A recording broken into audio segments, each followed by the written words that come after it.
dia akan berusaha untuk menjaga agar kelemahan dirinya ini tidak menjadi sesuatu yang menghambat gitu ya. Misalnya ada orang yang merasa kalau introvert itu kekurangan, padahal tidak seperti itu. Jenis kepribadian ekstrovert, introvert itu masing-masing punya kelebihan. Tidak ada yang jelek dari jenis kepribadian. Mungkin orang introvert terkesan kurang gaul gitu ya, atau kurang bisa membaur dengan orang lain. Tetapi introvert itu punya kelebihan. Misalnya dia tajam dalam pemikiran. Gitu ya, ketika menyendiri dia ngecap. Ketika bertemu dengan orang lain ngabisin energi. Nah, itu karakter orang introvert. Tapi masing-masing punya kelebihan dan kekurangan. Kita pun demikian, ketika mengenali kita punya kekurangan, tidak lantas membuat kita merasa minder, bersedih, dan berantas bahasa Jawanya ya Bapak Ibu ya. Menjauh dan berantas, menyesali kondisi yang buruk dari dirinya atau dianggap buruk. Karena sebenarnya kekurangan itu bukan hal yang sepenuhnya buruk gitu ya. Karena kalau manusia merasa semuanya bisa atau tidak menyadari kekurangannya, justru itu akan menjadi penjebak atau akan menjadi hal yang suatu saat itu akan membuat dia jatuh gitu ya. Jadi memang harus mengenal. Kemudian yang kedua, sejahtera itu adalah dapat menghadapi stres atau tekanan hidup sehari-hari. Karena kita tidak akan mungkin bisa terhindar dari stres selama kita masih bernafas. Pasti ada pulang kerja kehujanan, juga bikin stres kan. Hal-hal seperti ini akan terus ada, dan kalau kita mampu mengelolanya atau mampu menghadapi stres sehari-hari, maka sebenarnya kita ini well-being-nya atau psikologisnya itu sejahtera. Gitu ya. Nah, kemudian yang selanjutnya dapat hidup secara produktif. Jadi tidak bergantung pada sosok lain gitu ya, terutama kalau kita sudah mencapai fase dewasa. Kalau masih anak-anak bergantung itu wajar ya. Jadi setiap fase usia itu punya tugas perkembangan. Salah satu hal yang harus dicapai ketika kita sudah mencapai usia dewasa adalah produktif. Nah, orang yang produktif maka akan lebih kesehatan mentalnya akan muncul juga. Jadi ketika kita tidak mampu berbuat sesuatu atau misalnya bingung mau ngapain gitu ya dalam kehidupan, pengangguran itu enak nggak Pak? Enak nggak? Enak tiduran, tapi dihujat sekarang bukan cuma tetangga yang menghujat ya, karena dunia kita ini sekarang sudah global, sudah pergaulannya itu tidak terbatas, terutama yang biasa main media sosial, ya nggak? Jadi semakin yang menyoroti kita itu bukan cuma tetangga sebelah rumah saja, gitu ya, tapi follower kita, tapi teman-teman kita juga yang meng-add kita atau nge-friend kita gitu ya di medsos. Jadi ini juga menjadi hal yang penting untuk produktif, atau salah satu indikator kesehatan mental adalah seseorang itu mampu hidup secara produktif. Kemudian dapat berkontribusi di masyarakat. Nah, ini salah satu hal yang bisa mungkin Bapak Ibu mulai gitu ya, dengan berkomunitas, maka kita akan bisa memberikan kontribusi kepada masyarakat. Kalau kita tidak bersosialisasi, kalau kita tidak berkomunitas, maka biasanya ya akan bersembunyi gitu ya, tidak ada perannya di dalam masyarakat. Untuk kesehatan mental menurut WHO, jadi WHO juga punya ya definisi sehat itu bukan cuma sejahtera secara fisik, artinya tidak punya penyakit dan terbebas dari penyerian atau rasa sakit gitu ya. Jadi sakit dan rasa sakit itu beda.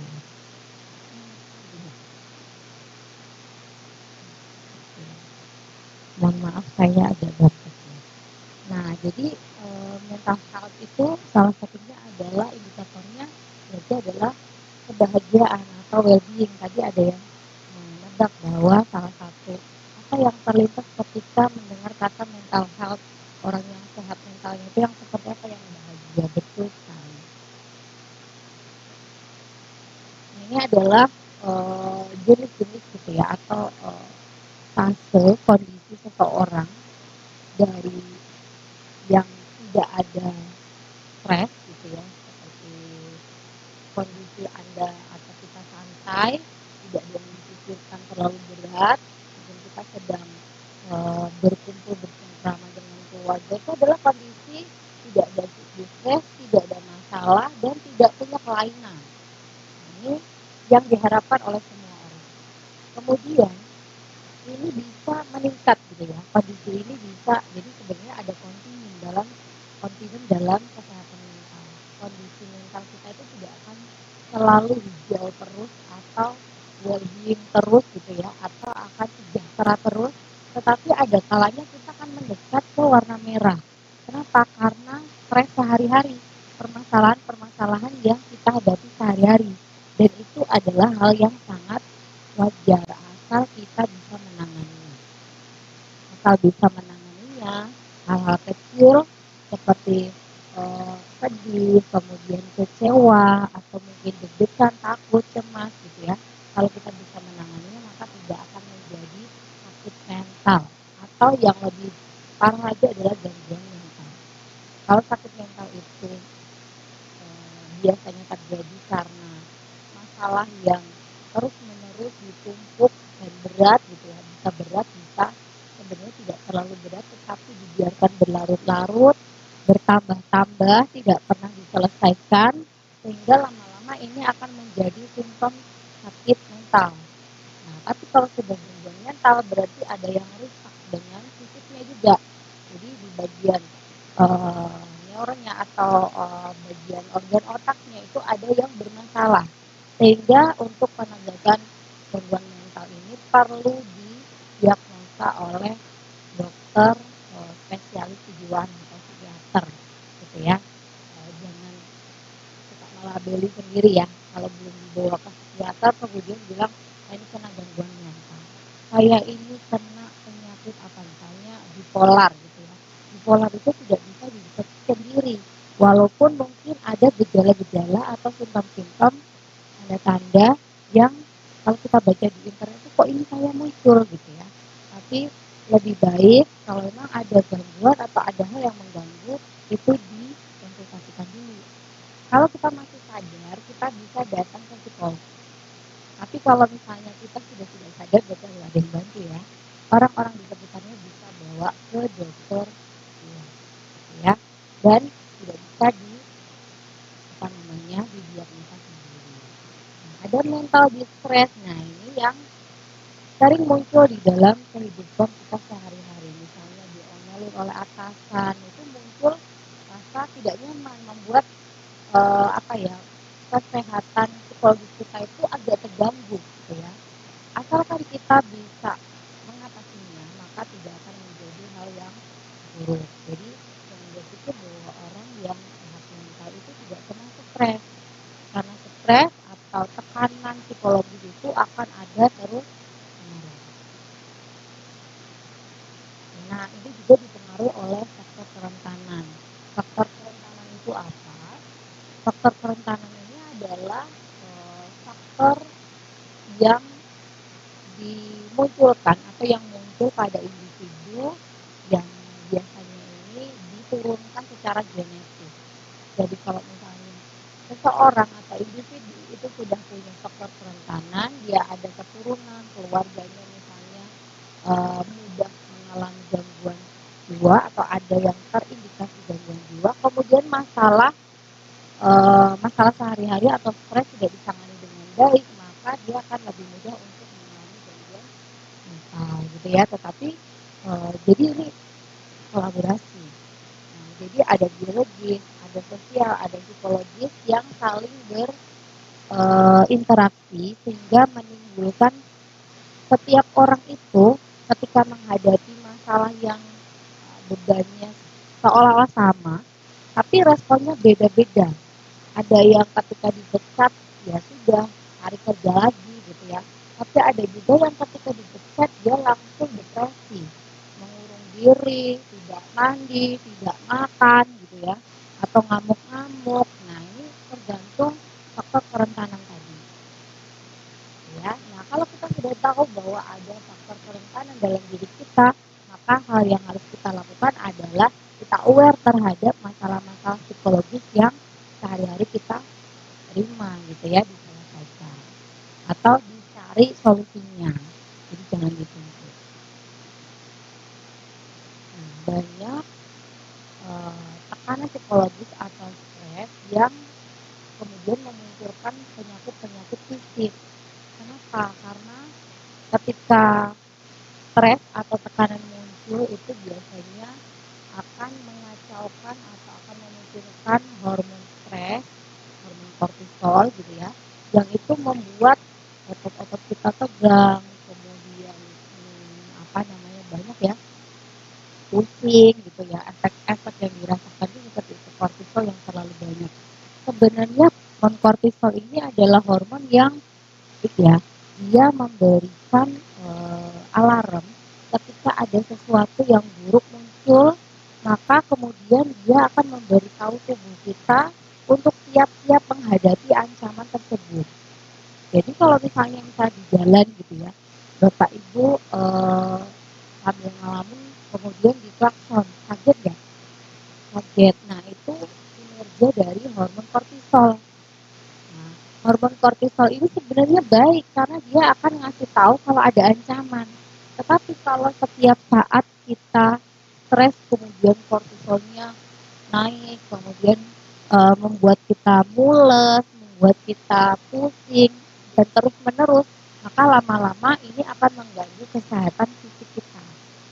Gitu. Jadi stres yang terus menerus itu juga tidak baik untuk tubuh kita gitu ya, lama-lama akan muncul penyakit-penyakit, ada yang diabetes, ada yang stroke gitu ya, ada yang mungkin serangan jantung, orang kaget kan, karena intinya adalah tubuh yang terus-menerus mendapat serangan hormon kortisol ini akan mengalami gangguan lama-lama, yang tadinya psikologi sebabnya nanti lama-lama akan menjadi penyakit fisik. Nah ini kontinuen yang saya bilang tadi ya, mungkin saya tidak akan baca keseluruhan. Jadi kesehatan mental kita itu bisa dari sangat sehat, healthy gitu ya, kemudian bisa ke merah.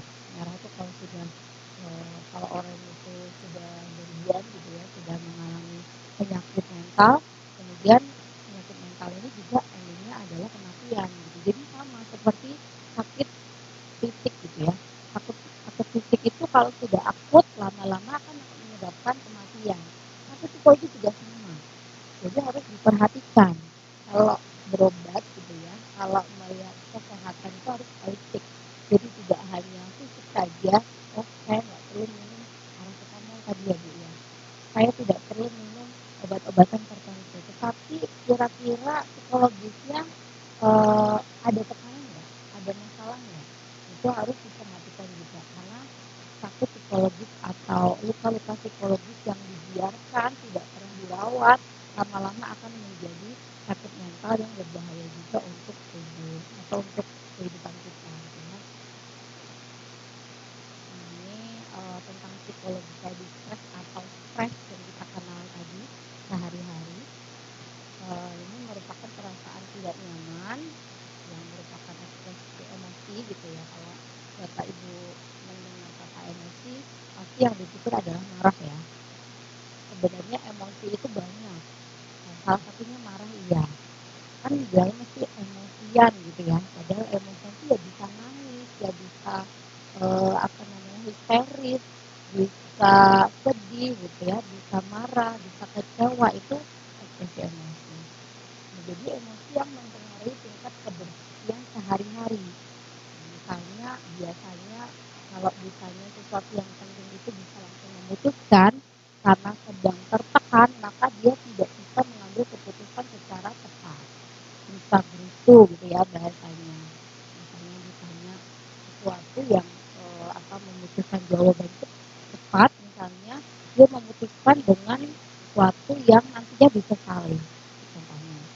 Kemudian stres itu bergantung pada situasi dan bagaimana persepsi orang terhadap situasi tersebut. Kalau misalnya kita berharap pada sesuatu gitu ya, atau berharap tentang sesuatu, tapi harapan kita ini tidak terwujud, maka ini akan menjadi stres, akan menjadi tekanan buat kita. Tapi kalau kita tidak punya harapan apa-apa dan itu terjadi, oh ya sudah gitu ya. Nah, maka ini tergantung orangnya, bagaimana memandang sesuatu tersebut atau situasi yang muncul itu, apakah ada harapan yang berbeda dengan yang kenyataannya gitu. Kalau misalnya berbeda, maka akan terjadi stres, kecewa gitu ya, sedih atau yang lainnya. Nah, wujudnya berupa emosi-emosi yang negatif. Kemudian stres itu dapat terjadi kepada siapa saja setiap saat. Di jalan, nginjek, apa misalnya kotoran gitu ya, ini bisa bikin kita bad mood kan? Ya, misalnya bawa bekal ke kantor kemudian tumpah. Nah, ini stres juga, sesuatu yang tidak kita harapkan dan terjadi gitu ya. Ini akan sangat sering terjadi dalam kehidupan kita sehari-hari. Kemudian stres ini sebenarnya tidak selalu negatif, karena sebenarnya ketika kita menerima tekanan atau beban psikologis tertentu, itu kita belajar untuk menghadapi. Contohnya ibu-ibu yang dari Solo ya, ketika ke Solo tidak tahu bahasa Korea, kemudian tidak tahu tulisan Korea semua gitu ya, mencari-cari alamat atau mencari nomor bus mau ke tempat tertentu, nggak ketemu. Kemudian apa? Ya kesasar-kasar. Kalau misalnya ini dinikmati akhirnya atau diambil positifnya, jadinya apa? Jadinya kita lebih berkembang. Yang tadinya nggak tahu jadi tahu, oh ternyata naik bus itu gitu caranya. Nah contohnya gitu ya. Kemudian saya tadi juga mengalami hal yang sama. Ternyata fashion yang dimaksud itu ada dua dan saya kebablasan. Ketika saya buka map ternyata mapnya nggak mau jalan. Itu stres. Tapi ketika kita sudah melalui itu, ini akan menjadi pembelajaran. Jadi ketika kita mengalami stres sehari-hari dan mampu melalui stres tersebut, maka sebenarnya kita itu belajar keterampilan baru, namanya coping stress. Gitu ya. Semakin banyak atau berhasil kita melampaui atau melalui masalah, maka akan semakin banyak keterampilan yang kita masukkan ke dalam diri kita. Kemudian stres ini tidak membutuhkan treatment atau pengobatan sebenarnya, tetapi butuh kemampuan untuk menghadapi atau meningkatkan coping stress namanya, kemampuan untuk menghadapi stres. Jadi kalau orang stres jangan dibawa ke psikiater, karena stres itu ada terus, nanti uangnya habis untuk ke psikiater, nanti uangnya habis untuk ke konselor gitu ya. Diselesaikan dulu sendiri atau mencari cara yang paling mudah gitu ya. Misalnya kalau stres itu harusnya ngapain sih, yang membuat kita senang apa? Nah, jadi salah satunya, tapi juga perlu diingat, sesuatu yang menyenangkan itu kalau misalnya bertentangan dengan nilai-nilai yang kita anut, biasanya akan menimbulkan ketakutan. Ya enggak? Misalnya tidak boleh minum minuman keras, tetapi karena itu kan menyenangkan ya, misalnya, saya nggak tahu sih menyenangkan atau tidak ya, karena ada yang itu kan larinya. Ternyata setelah minumnya selesai, oh ternyata saya dosa, sholatnya nggak diterima. Nah ini akan menjadi masalah baru lagi. Maka ketika kita memilih kesenangan, pilihlah kesenangan yang tidak akan kita sesali, tidak akan membuat masalah baru di depannya.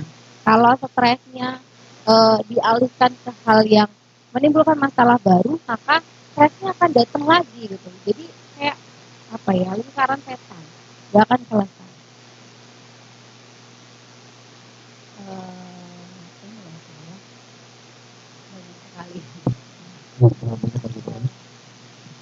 Oke, mungkin saya percepat aja, nanti ini bisa dibaca. Nah, Kemudian ini cara untuk meningkatkan kesehatan mental. Salah satunya adalah dengan berelasi dengan orang lain, atau bahasa agama kita bersilaturahmi, gitu ya. Karena kalau misalnya di hadisnya menyatakan kalau silaturahmi itu apa?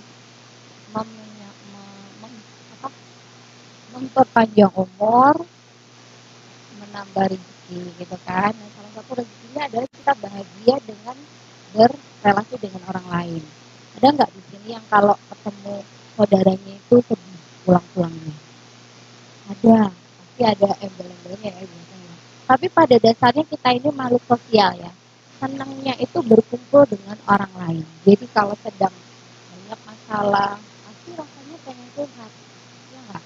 Pengen ada orang yang bisa mendengarkan unek-uneknya tanpa menghakimi, tanpa ember gitu ya. Karena biasanya yang kita takutkan itu kan kita cerita aib-aib kita terus disebar kemana-mana. Itu sehingga kita jadinya pilih-pilih. Tapi sebenarnya pada dasarnya ketika kita punya masalah itu kita pengen keluarkan gitu ya, dengan cara apa? Dengan cara ngomong. Walaupun tidak selalu banyak orang atau tidak semua orang itu bisa cerita gitu ya, cerita terbuka tentang masalahnya ke orang lain. Kemudian yang kedua adalah membantu orang lain. Nah, ternyata membantu orang lain itu memunculkan hormon kebahagiaan atau hormon oksitosin. Ada nggak di sini kalau misalnya habis infak atau sedekah rasanya sedih? Ada, pasti seneng kan setelah infak kita lega rasanya. Kecuali kalau yang infaknya dipaksa ya. Nah, kalau yang di sini anggota ini harus iuran infak 500.000 per tahun misalnya. Nah, ini dipaksa. Tapi kalau yang masuk kenceleng gitu ya, Jumatan, tuh habis masuk kenceleng rasanya gimana? Kayak buang angin ya. Lega atau senang. Nah, itu efek dari hormon kortisol, karena kita merasa bahwa ketika kita sedekah itu uangnya ini akan bermanfaat untuk menolong orang lain atau bermanfaat untuk kemaslahatan banyak orang. Kemudian selalu berpikir positif. Nah, ini yang tidak mudah gitu ya. Kalau misalnya kesal dengan orang, mau merubah kekesalan kita dengan berpikir positif, bisa nggak? Bisa. Tapi sebenarnya berpikir positif itu adalah untuk diri kita sendiri. Kalau kita biarkan berpikir negatif, yaitu yang akan mengganggu kesehatan mental kita. Nah, jadi kalau kita berhusnuzon dengan orang lain, itu sebenarnya tujuannya untuk diri kita sendiri.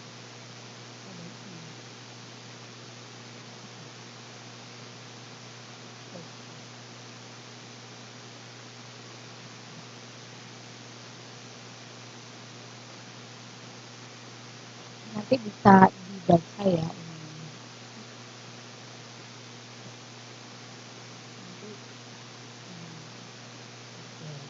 Nah, kemudian selain itu yang gampang, yang tidak perlu merubah pemikiran gitu ya, bisa dengan beraktivitas fisik atau berolahraga, karena sebenarnya olahraga itu juga bisa meningkatkan mood. Kemudian tidur yang cukup, karena banyak orang ketika punya masalah itu biasanya tidak bisa tidur ya. Maka coba untuk tidur yang cukup dan berkualitas. Ada sekarang itu namanya coaching sleep gitu. Jadi latihan tidur, coba bayangkan latihan tidur bayarnya mahal ya. Yang tidurnya suka kebablasan, ini bersyukurlah nggak perlu bayar coaching sleep. Kemudian mengembangkan keterampilan coping tadi yang saya maksud, menyelesaikan cara menghadapi stres sehari-hari. Misalnya dimarahin bos, harusnya bagaimana? Kemudian misalnya di jalan stresnya karena terlambat, maka harusnya bagaimana biar tidak terlambat. Nah, ini salah satu cara kita meningkatkan coping stres adalah dengan mempelajari hal-hal yang membuat kita stres sehari-hari itu apa saja, lalu menanganinya atau mencegah biar tidak terjadi. Itu ya salah satunya. Ini perlu satu khusus ya untuk coping stres, karena apabila satu semester satu semester mendapatkan pertolongan dari profesional jika dirasa perlu. Ini kalau memang sudah mentok, tidak bisa lagi menghadapi stres, Anda bisa minta tolong kepada profesional. Nah, ini nanti bisa dilihat ya. Kira-kira sampai jam. Ya, misalnya target jam 11 sudah keluar semua, jadi sekarang akhirnya kita pesan tentang jawab aja. Bisa apa ini namanya ada dua materi ya. Mohon maaf ini waktunya terbatas. Alhamdulillah sebenarnya kita kurang sangat membutuhkan ilmu ini, tapi karena waktu dan lagi itu juga materi juga nanti katanya mau balik ke Seoul juga kan. Jadi kita membatasi ini mungkin yang cepat-cepat 1 menit lagi cukup.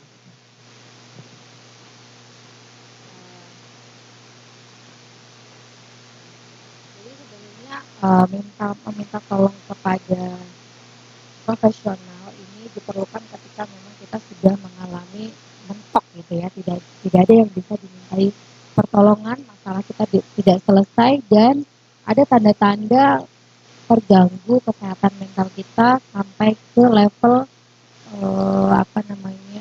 gangguan kesehatan mental gitu ya, bukan biasanya belum masuk ke penyakit mental ya, tetapi sudah terganggu gitu. Nah, kemudian di sini sebenarnya saya ada materi PSA ya. PSA itu adalah psychological first aid atau pertolongan pertama yang bisa kita berikan kepada luka psikologi sehari-hari. Karena sebenarnya kita itu ya sama aja seperti tubuh psikologis itu ya. Dia bersatu dengan diri kita. Kalau orang psikologi itu ngomong tubuh kita ya, kalau tubuh kita itu fisik.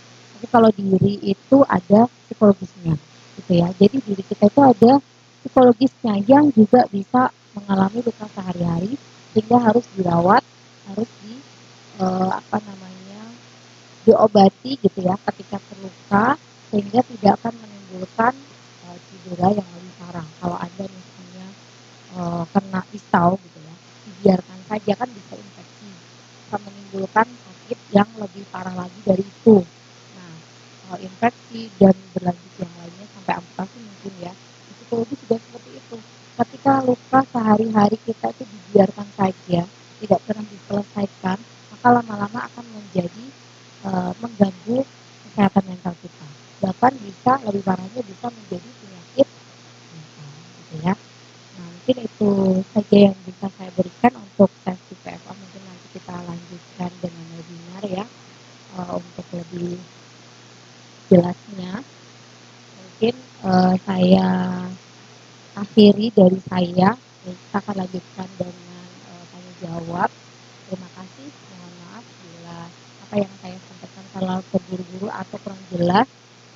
Terima kasih. Assalamualaikum warahmatullahi wabarakatuh. Ini sebenarnya selalu pasti banyak pertanyaan ini dari para jemaah, dari bapak-bapak dan ibu-ibu. Mungkin langsung saja untuk dua penanya awal yang berkaitan dengan obat atau psikolog. Silakan. Kalau apa? Satu, mas, lagi, dua bu. Oke, dua. Ya.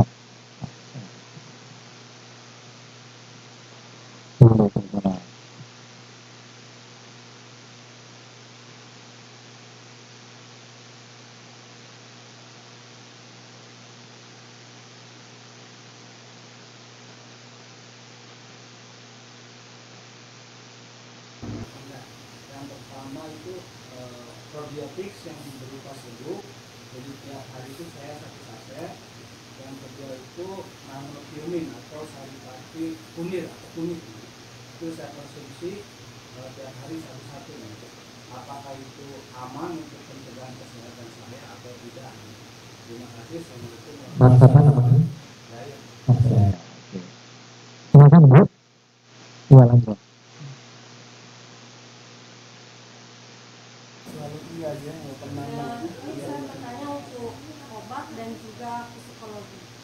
Jadi ini untuk pribadi saya tuh sering ngalamin gemetar tiba-tiba kalau memang melihat sesuatu masalah yang saya belum selesai gitu.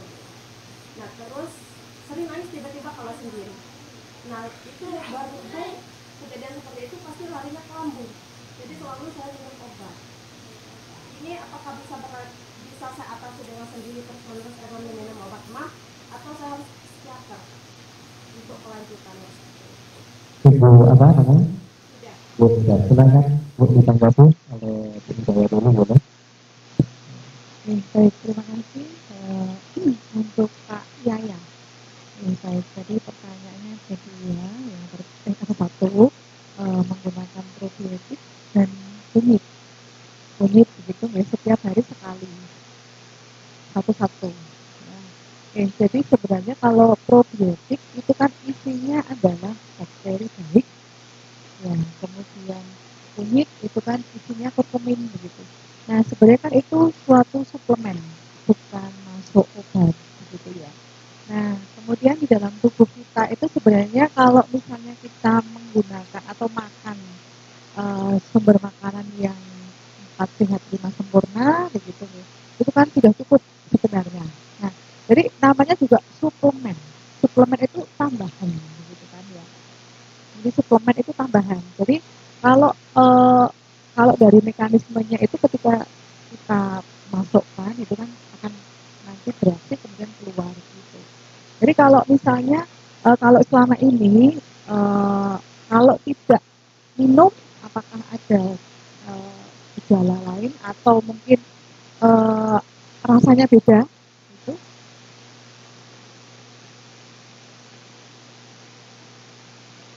Iya. Jadi kan sebenarnya kalau suplemen sekali lagi untuk konsepnya yang pertama suplemen itu adalah tambahan gitu ya. Jadi kalau misalnya dirasa perlu minum gitu. Kalau tidak ya tidak gitu. Jadi kalau sama dengan jadi sesuatu itu kan yang sedang-sedang saja, yang pertengahan begitu kan ya. Jadi kalau misalnya ini vitamin C misalnya, dalam tubuh kita itu perlu vitamin C, tapi kadang-kadang sudah cukup dengan makanan kita. Tapi kalau misalnya kondisi-kondisi tertentu, misalnya kita dalam pemulihan itu perlu vitamin C dosis tinggi misalnya. Tapi kalau dalam keseharian itu tidak perlu dengan dosis tinggi karena percuma nanti akan terbuang. Karena misalnya ini kita butuhnya hanya 200 mg, kita setiap hari minum 1000, 800 itu nggak pakai, kebuang gitu. Jadi mungkin itu sebagai suplemen. Jadi kalau misalnya memang apa namanya, kalau aman sih aman gitu ya, insya Allah aman. Cuman itu tadi, jadi jika dibutuhkan saja, karena prinsipnya adalah suplemen. Suplemen itu kan tambahan gitu. Begitu mungkin ada tips Pak ya. Iya. Jadi kemudian itu Mufida ya, terkait dengan obat dulu ya Ibu Mufida. Jadi memang stres itu mekanismenya sangat kompleks, maksudnya dampaknya terhadap semua penyakit, ya baik penyakit fisik dan penyakit psikologis gitu. Jadi kalau kita lihat atau fisiologi mekanisme stres itu ya dia bisa menyebabkan gangguan pada apapun gitu. Tetapi memang gangguan yang paling sering muncul dan segera atau cepat itu adalah lambung begitu. Jadi ketika stres itu biasanya produksi lambung itu kan asam lambungnya naik, kemudian terjadi perih, kemudian sakit dan sebagainya begitu. Jadi ada kaitannya. Jadi kalau misalnya dari untuk kalau HbA-nya naik itu kan asam. Nah, asam itu dia bisa mengiritasi sehingga jadi kan obatnya adalah diberi basa, ya. Jadi biar netral kembali begitu. Nah, basanya ini adalah tadi antacid misalnya atau obat mah. Nah, itu kan sesuatu yang basa untuk menetralkan asam lambung kita yang naik begitu. Nah, kemudian selain dari obat mah tadi, obat antacid misalnya, ada juga yang obat mekanismenya itu menghambat pengeluaran HCl. Jadi kalau obat mah itu prinsipnya adalah satu untuk menetralkan asam lambung, yang kedua untuk melapisi lambung gitu supaya tidak teriritasi, tidak semakin teriritasi, jadi dilapisi gitu lambungnya. Yang ketiga adalah mengurangi produksi asam lambung gitu ya. Jadi kalau sesekali diminum gitu ya nggak apa-apa gitu. Jadi tetapi ini Jadi suatu penyakit itu, Bapak Ibu, ada namanya pengobatan kausatif, ada pengobatan simptomatis. Jadi kalau kausatif itu adalah penyebabnya. Kita cari penyebabnya apa sih gitu. Nah, jadi penyakit misalnya sakit gigi itu kalau misalnya ini kok dikasih Bapak Ibu biasanya minum apa enggak? Kalau tambah sembuh, tapi kok sakit lagi ya? Ini saya kasih obat sembuh, tapi kok nanti sakit lagi ya? Karena kausatifnya, penyebabnya itu belum teratasi. Jadi penyebabnya harus diatasi, kemudian gejalanya juga harus diatasi.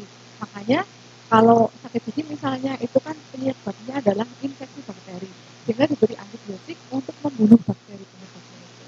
Rasa sakitnya dihilangkan dengan misalnya katasan atau paracetamol.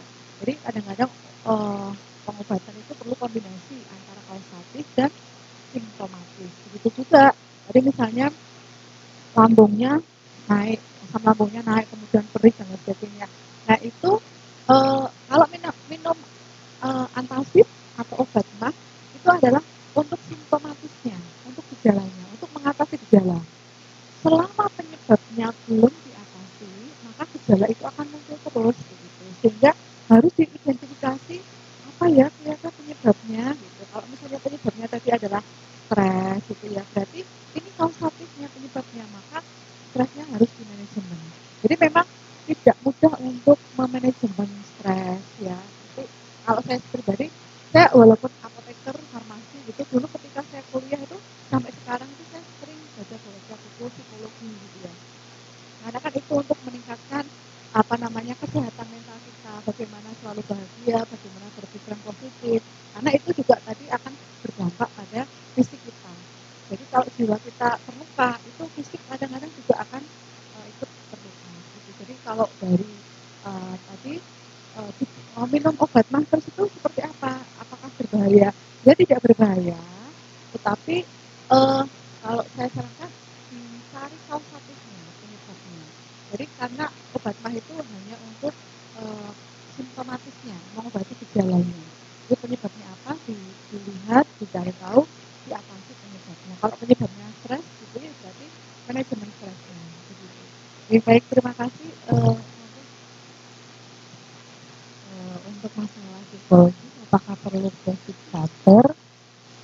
Jawabannya tergantung pada seberapa parah gangguan psikologisnya gitu ya, karena tidak semua sakit psikologis itu harus ditangani oleh psikiater.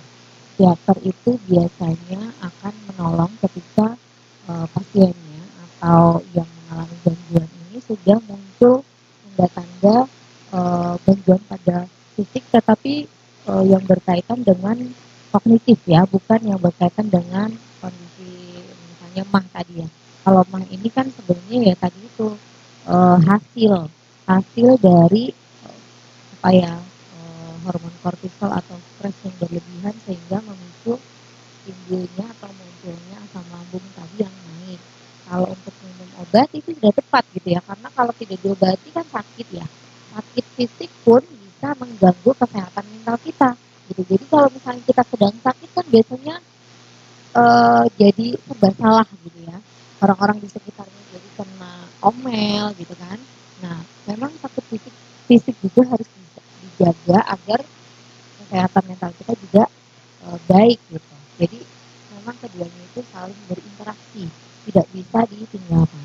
Untuk masalah yang masih disadari gitu ya, artinya yang individu yang merasakan permasalahan tersebut masih ingat, masih tahu emosinya seperti apa, masih ingat permasalahannya bahkan gitu ya, itu bisa ditolong oleh treatment atau terapi psikologis yang dilakukan oleh psikolog. Bahkan untuk kasus-kasus yang hanya butuh konseling atau hanya butuh curhat itu bisa ke namanya peer counselor. Peer counselor itu adalah orang-orang di sekitar kita yang punya kemampuan untuk menjadi konselor gitu ya. Jadi dia punya atau memiliki pengetahuan prinsip psikologi seseorang sehingga kita tidak perlu harus ke psikolog misalnya, karena psikolog mungkin di sini sulit ya yang profesional, karena mungkin kalaupun ada itu bahasanya beda, budayanya beda, sehingga kurang cocok kalau diterapkan ke kita. Tapi sekarang psikolog itu banyak yang prakteknya secara online juga. Kalau Bapak Ibu sekalian ingin berkonsultasi psikologi secara online itu bisa buka aplikasi Halodoc. Di sana ada psikolog juga, selain psikolog ya. Nah ini biasanya sekadar untuk konseling saja. Konseling itu seperti menyampaikan permasalahannya, kemudian nanti akan dibantu bagaimana menemukan solusinya. Atau bahkan kadang-kadang klien pun atau yang mengalami permasalahan itu menemukan sendiri solusinya. Gitu. Tetapi kalau treatment khusus itu biasanya butuh tatap muka, jadi butuh ketemu langsung ke psikolognya. Kalau psikiater ini khusus untuk yang sudah terganggu fisiknya juga, yaitu kemampuan kognitifnya, gitu ya. Nah, nanti akan dikasih obat-obatan tertentu untuk mengontrol agar stresnya atau depresinya itu bisa terkendali, sehingga perilaku-perilaku yang menyakiti diri sendiri misalnya atau mengganggu fisik itu bisa tertangani. Misalnya overthinking ya, Bapak Ibu mungkin sering dengar ya, overthinking ini kalau sudah tidak bisa dikendalikan biasanya akan diberi obat penenang gitu ya oleh psikiater. Tapi ketika masih bisa dilakukan treatment psikologis yang sifatnya non obat gitu ya, bukan medis, itu ya akan dilakukan itu dulu, tidak langsung obat gitu. Obat itu adalah opsi ketika sudah sembuh. Gitu ya. Oke. Mungkin itu jawaban dari saya. Ya, satu orang. Sekali lagi, habis itu kita tutup biar nanti acara makan malam katanya. Ada satu orang lagi cukup? Kalau tidak ada, cukup ya? Saya lapar nih ya. Siap, kita tutup dulu dengan mengucapkan lafaz hamdalah, alhamdulillahirabbil alamin. Dan mungkin ada sesi apa Bu? Nanti benar Bu ya. Karena Mas Wanto nanti kita buat link mungkin minggu depan atau 2 minggu lagi setelah mereka itu ini pulang, kita buat webinar dengan para ahli karena mereka bilang hal yang seperti ini tidak selesai penyampaiannya. Dia ingin buat lebih dalam lagi. Insya Allah nanti akan webinar oleh Bu Hidayah dan Bu Farida atau Bu yang lain lagi. Ini banyak ini sebenarnya para ahli-ahlinya. Gitu. Apa yang bisa disampaikan Ibu? Baik, sekali lagi kami mengucapkan terima kasih banyak pada Bapak Ibu semuanya yang sudah memberikan kesempatan pada kami untuk bersilaturahmi dan untuk menjadi bagian dari saudara Bapak Ibu begitu ya. Kemudian mohon untuk link yang sudah di-share untuk bisa nanti diisi. Mungkin kalau ini tidak masih capek atau masih ini nanti ketika longgar mungkin mohon untuk bisa diisi linknya yang sudah di-share Pak Rosali. Iya, target yang nanti di-share Mas Yanto yang mengenai kuesioner untuk tadi. Ada mohon diisi Bapak Ibu para jemaah untuk sebagai data bagi mereka untuk mohon nanti Mas Yanto share ke grup jemaah. Sama kami membawa sedikit oleh-oleh untuk Bapak Ibu, mungkin ada yang kangen dengan Indonesia begitu. Jadi mohon untuk bisa dibagikan sekarang boleh sambil mau dibagikan juga nggak apa-apa. Terima kasih. Mungkin cukup dari kami. Ya, terima kasih Ibu-ibu dari UNS. Sekali lagi mohon maaf penyambutan kami seperti ini. Saya mewakili PJM dan mewakili Mas Amsan, khususnya Mas Yuwanto dan Ustaz Irfan. Mohon maaf penyambutan kami bisanya seperti ini. Mudah-mudahan tim-tim yang lain tidak bosan hadir di sini. Gitu. Dan makasih juga kepada Bu Afif dan Bapak. Mohon ini sebenarnya ada cara makan-makan Pak, kalau mau ikut gabung, alhamdulillah. Ya kalau memang waktunya terbatas ya boleh. Tapi kalau memang mau masih bisa di sini ya di sini dulu makan bareng sekaligus sahur ya. Karena di sini sudah disediakan sama Mas Yuwanto dan tim. Ini saya kembalikan kepada Mas Yuwanto dan Ustaz Irfan. Assalamualaikum warahmatullahi wabarakatuh. Mungkin bisa ditutup dengan doa ya.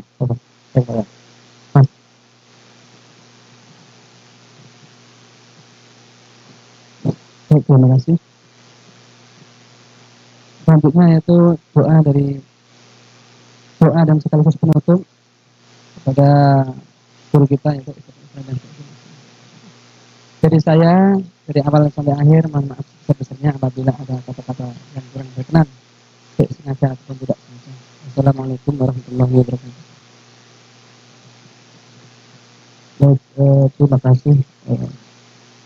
Sebelum ditutup, kita ucapkan terima kasih kepada tim dari WMS ya, Muhammadiyah Surakarta. Terima kasih kepada Ibu Atasya dan Bapak yang sudah hadir dan teman-teman sekalian yang sudah datang. Semoga apa yang disampaikan bermanfaat. Sedikit tips saja ya, ini tips saja buat saya itu atau kita semua pasti punya masalah ya, betul ya. Nah, saya tuh kalau menghealing atau apa ya, menterapi diri ya, kata masalah itu kan ini cocok logis sih sebenarnya. Itu kata dekat dengan kata Masya Allah. Ya. Kata masalah itu dekat dengan kata Masya Allah. Masya Allah artinya apa? Masya Allahu. Apa atau atas kehendak Allah. Jadi kalau kita punya masalah terus kita bilang ini memang kehendak Allah, selesai insya Allah. Tapi kalau kita pikirin pusing segala macam nggak akan kelar. Terapi sederhana aja. Jadi kalau punya masalah kita bilang Masya Allah, insya Allah pasti selesai apapun masalahnya. Baik, kita tutup dengan doa sama-sama, doa makan ya. Kan kita makan di sini.